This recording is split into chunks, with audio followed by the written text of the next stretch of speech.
अगर आपने अभी तक हमारे चैनल को सब्सक्राइब नहीं किया है तो सब्सक्राइब कर लें और अगले वीडियो की नोटिफिकेशन के लिए बाजू में बनी घंटी को भी ज़रूर दबाएं। Hello friends, welcome to our channel लिबा के घरेलू नुस्खे।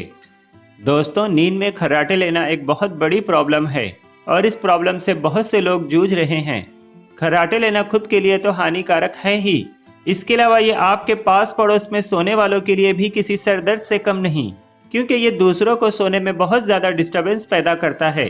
इसलिए खर्राटे की आवाज़ सुनकर अक्सर दूसरे लोग चिड़चिड़ाने और गुस्सा भी होने लगते हैं।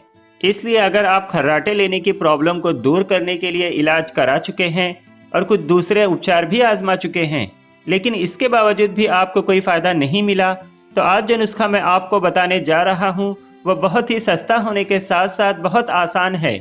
और मैं आपसे यही कहूँगा कि आप इस नुस्खे को एक बार ज़रूर आजमाएं। मुझे उम्मीद है इस नुस्खे को इस्तेमाल करने से आपकी खर्राटे की समस्या हमेशा के लिए जड़ से ख़त्म हो जाएगी।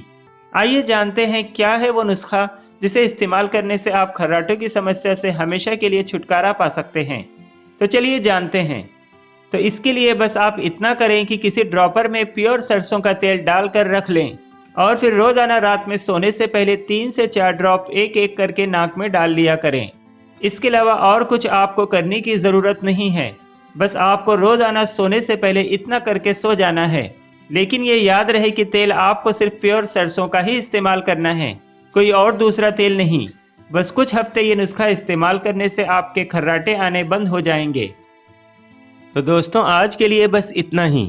वीडियो अच्छी लगी हो तो लाइक और कमेंट करके मुझे ज़रूर बताएं। बाकी इस वीडियो को ज़्यादा से ज़्यादा दूसरों के साथ भी ज़रूर शेयर करें ताकि हर कोई इन घरेलू नुस्खों से फ़ायदा उठा सके। और अगर आपने अभी तक हमारे चैनल को सब्सक्राइब नहीं किया है तो सब्सक्राइब कर लें और अगली वीडियो की नोटिफिकेशन पाने के लिए बाजू में बनी घंटी को भी ज़रूर दबाएं। Thank you for watching.